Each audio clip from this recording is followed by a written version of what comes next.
नेहा बहू, तुमने वो रावण का पुतला कहाँ रखा है? जल्दी बताओ वरना वो सब गांव वाले आते ही होंगे अभी। वो मम्मी जी, मैं ये सोच रही थी कि इस बार रावण को थोड़ा और सजाऊं। आखिर दशहरा है मम्मी जी, कुछ अलग तो बनता है ना।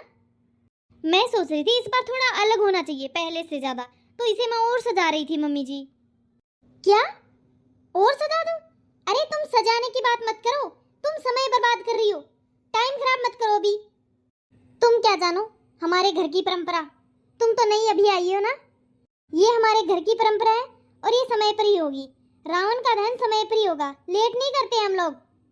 और जो हमारे घर में धार्मिक कार्य किए जाते हैं ये सब अपने समय समय पर ही किए जाते हैं, इन्हें लेट नहीं कर सकते। अरे माँ, क्या हो गया? आप इतना गुस्से में क्यों बात कर रही है? बेटा तुम्हें तो पता ही है रावण का दहन करने का समय क्या है। अभी समय होने ही वाला है और नेहा बोल रही है कि मैं उसे और सजाऊंगी। तुम्हें तो पता है ना बेटा कि हमारे घर की परंपराएं क्या है। हम सारे काम जो भी रीति रिवाज होते हैं वो सब समय पर ही करते हैं। अब नेहा अगर रावण के पुतले को ज्यादा सजाएगी तो उसमें टाइम नहीं लगेगा, हमारा रावण दहन का टाइम निकल नहीं जाएगा। मम्मी, आप धैर्य रखो। अरे नेहा तो बस पुतले को सजाना ही तो चाह रही है। क्या हो गया मम्मी? कोई बात नहीं। धैर्य? अरे हर काम ये ऐसे ही करती है और काम अधूरा छोड़ देती है। बस धैर्य एक रख कर बहाना हो जाता है। मम्मी जी, मैं आपका हर काम धैर्य से क्यों करूं?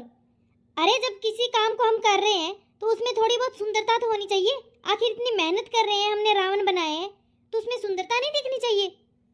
बहू, सौंदर्य से ज्यादा महत्वपूर्ण हमारे लिए समय और नियम और हमारे घर की परंपरा है, समझी तुम? हर बार बस तुम अपने मन की चलाती हो और घर का काम कुछ नहीं, बस बिगड़ जाता है, कोई समय पर नहीं होता, हमेशा अधूरा रह जाता है। लेकिन इस बार मैं ऐसा नहीं होने दूंगी। अरे तुम दोनों ऐसे लड़ाई क्यों कर रहे हो? अरे धैर्य रखो, शांति बनाए रखो घर में। ऐसे त्योहार के दिन लड़ाई थोड़े करते हैं। आखिर आज दशहरा है, त्योहार है। आप लोग झगड़ा क्यों कर रहे हो? शांति? आप शांति की बात कर रहे हैं? जब मुझे हर बार दोषी ठहराया जाता है तो कोई भी शांत नहीं रह सकता। हर बार दोषी? हाँ मम्मी जी, हर बार आप मुझे ही दोषी ठहराते हो हर काम में। तो दोषी तो तुम ही बनोगी, क्योंकि हर बार किसी न किसी काम में तुम ही उस काम में बीच में बोलती हो। हर काम में तुम आगे होकर अपनी मर्जी चलाती हो, तो दोषी भी तुम ही बनोगी ना। तो ठीक है मम्मी जी, अगर आप मुझे हर काम में दोषी बना ही रहे हो तो इस बार मैं रावण दहन में आपकी कोई मदद नहीं करूंगी। हाँ ठीक है, मैं अकेले कर लूंगी, तुम बस देखती रहना। अरे ये दोनों क्या कर रही है ऐसे? अगर ये दोनों ऐसे ही एक दूसरे से ऐसे नाराज रही तो दशहरे में मनाने में बिल्कुल भी मजा नहीं आएगा। मुझे कोई ना कोई रास्ता निकालना पड़ेगा और इन दोनों को एक करना पड़ेगा। अरे बेटा, सास बहू का झगड़ा तो लगता है हर साल का एक हिस्सा ही बन गया है। अरे हाँ हाँ ताई जी, इन लोगों का तो नाटकबाजी बस ऐसे ही चलता रहता है, आपको तो पता ही है। मम्मी जी, अगर आप पुतले को जल्दी जलाओगी तो मैं रावण की माला नहीं डालूंगी। अरे यहाँ तुम्हारी मर्जी चलेगी क्या? तेरी मर्जी नहीं चलने वाली। ये दशहरा मेरी मर्जी से होगा। आज का दशहरा मेरे नियम से होगा। अरे ताई जी, इन दोनों को जरा थोड़ा समझाओ कि ये सिर्फ दशहरा है, ये लड़ाई का समय नहीं है। मम्मी जी, आप हमेशा मेरी भावनाओं को नजरअंदाज करती हो।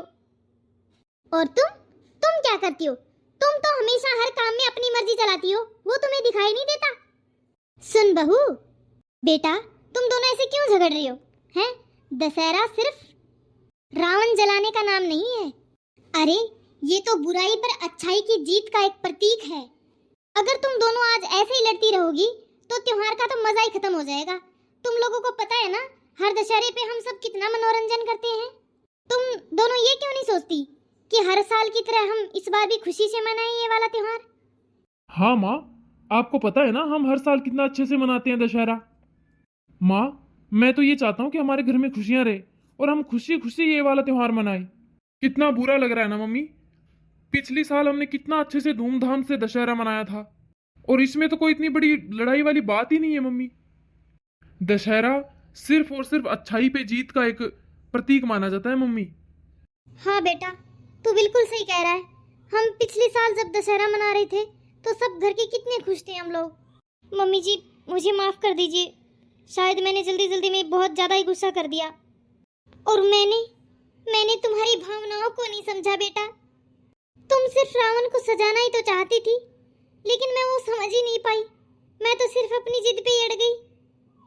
मुझे माफ कर दे बहू। मम्मी जी, मुझे भी माफ कर दीजिए, मुझसे गलती होगी, आगे से ऐसा नहीं करूंगी कभी। चल बेटा, अब मिलकर रावण जलाते हैं, आजा। देखा, यही तो दशहरे का असली मतलब है, मिलकर बुराई पर अच्छाई की जीत का जश्न मनाना। हाँ बेटा, इस साल का दशहरा तो हम दोनों के लिए बस यादगार बन गया एक। हाँ मम्मी जी, यादगार तो बन गया। और हाँ मम्मी जी, अगले साल हम दोनों मिलकर ना सबसे सुंदर रावण बनाएंगे। और मैं सिर्फ देखूंगा कि तुम दोनों की टीम कैसे काम करती है।